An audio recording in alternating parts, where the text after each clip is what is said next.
विश्व का सबसे बड़ा लिखित एवं सर्वाधिक व्यापक संविधान किस देश का है? दोस्तों, यह भारत का है। दोस्तों, विश्व का सबसे बड़ा लिखित एवं सर्वाधिक व्यापक संविधान भारत का है।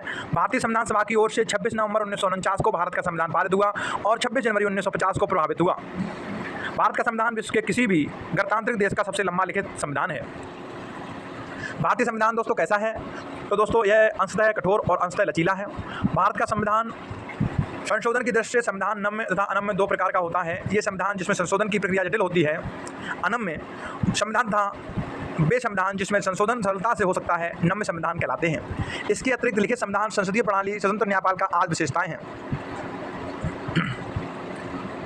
भारत का संविधान किस प्रकार का है दोस्तों? तो दोस्तों, नम्य और अनम्य।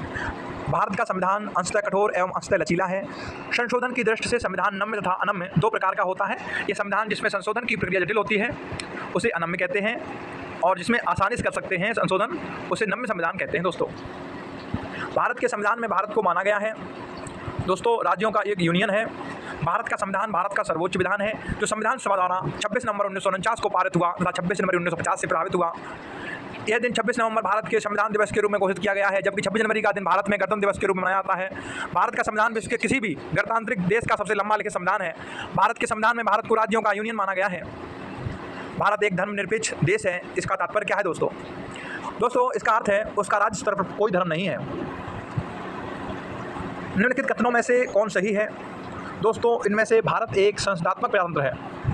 भारत एक संसदात्मक प्रजातंत्र है। संविधान की प्रस्तावना की अभिव्यक्ति से ही यह बात स्पष्ट हो जाती है कि भारत के संविधान ने राजनीतिक सत्ता का अंतिम स्रोत जनता को माना है। संविधान के अनुसार मंत्रिमंडल जनता द्वारा निर्वाचित सदन के समक्ष उत्तरदायी होगा और कार्यकारिणी का दूसरा अंग अर्थात राष्ट्रपति भी संसद के समक्ष इस अर्थ में उत्तरदायी है कि कुछ निश्चित परिस्थितियों में संसद महाभियोग द्वारा उसे हटा सकती है। भारतीय संविधान के संबंध में कौन सा कथन सही है? दोस्तों, भारतीय संविधान जो है यह दूसरे देशों के संविधान से प्रभावित है। आइए इससे जुड़ी कुछ जानकारी लेते हैं। संविधान से जुड़ी किन किन चीज़ों को किन किन देशों से लिया गया है बात कर लेते हैं। जैसे दोस्तों, संयुक्त राज्य अमेरिका से देखिए क्या क्या लिया गया है संविधान में।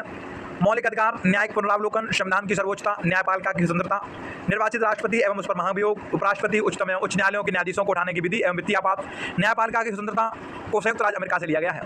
ब्रिटेन से देखिए क्या लिया गया है। भारत के संविधान में ब्रिटेन से संसदात्मक शासन प्रणाली, एकल नागरिकता एवं विधि निर्माण प्रक्रिया, विधि का शासन, मंत्रिमंडल प्रणाली, परमाधिकार लेख, संसदीय विशेषाधिकार और द्विसदनवाद को लिया गया है। दोस्तों, आयरलैंड से देखिए क्या लिया गया है। आयरलैंड से नीति निर्देशक सिद्धांत, राष्ट्रपति के निर्वाचक मंडल की व्यवस्था, राष्ट्रपति द्वारा राज्यसभा में साहित्य, कला, विज्ञान तथा समाज सेवा आदि के क्षेत्र में व्यक्तियों को सम्मानित करना आयरलैंड के संविधान से लिया गया है। देखिए दोस्तों, ऑस्ट्रेलिया से क्या लिया गया है। प्रस्तावना की भाषा, समवर्ती सूची का प्रावधान, केंद्र एवं राज्यों के बीच संबंध, शक्तियों का विभाजन, व्यापार, वाणिज्य और संसद के दोनों सदनों की संयुक्त बैठक को ऑस्ट्रेलिया के संविधान से लिया गया है। दोस्तों, जर्मनी के संविधान से आपातकाल के दौरान राष्ट्रपति के मौलिक अधिकार संबंधी शक्तियाँ, आपातकाल के समय मूल अधिकारों का परिवर्तन जर्मनी से लिया गया है। साउथ अफ्रीका से दोस्तों संविधान संशोधन की प्रक्रिया प्रावधान, राज्यसभा में सदस्यों का निर्वाचन दक्षिण अफ्रीका के संविधान से लिया गया है। कनाडा से दोस्तों संघात्मक विशेषताएं, अवशिष्ट शक्तियां केंद्र के पास, केंद्र द्वारा राज्य के राज्यपालों की नियुक्ति और उच्चतम न्यायालय का परामर्श, न्याय निर्णय जैसी चीज़ें कनाडा के संविधान से ली गई हैं। सोवियत संघ से 250 के दशक में रूस सोवियत संघ था। 1991 में सोवियत संघ कई राष्ट्रों में टूट गया। मौलिक कर्तव्यों का प्रावधान लिया गया है सोवियत संघ से। मूल कर्तव्यों और प्रस्तावना में न्याय, सामाजिक, आर्थिक और राजनीतिक का आदर्श सोवियत संघ से लिया गया था। जापान से देखिए दोस्तों क्या लिया गया है। वित्त द्वारा स्थापित प्रक्रिया को जापान से लिया गया है। फ्रांस से गणतंत्रात्मक और प्रस्तावना में स्वतंत्रता, क्षमता, बंधुता के आदर्श का सिद्धांत फ्रांस से लिया गया है। निम्नलिखित में से कौन सा कथन सही है? तो दोस्तों, भारत का संविधान भारत में संसदीय पद्धति की सरकार की व्यवस्था करता है। सही बात है दोस्तों। भारतीय संविधान द्वारा स्वतंत्र न्यायपालिका की स्थापना की गई है। सही बात है। भारतीय संविधान भारत में विधि के शासन की व्यवस्था करता है। तीनों ही सही हैं। कौन सा कथन सही नहीं है ये देखना है इसमें।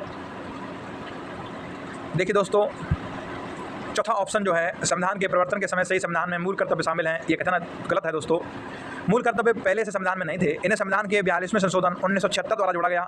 यह शॉर्ट सिंह समिति की सिफारिश पर आंतरिक आपातकाल की जरूरत एवं आवश्यकताओं को पूरा करने के लिए लाया गया था।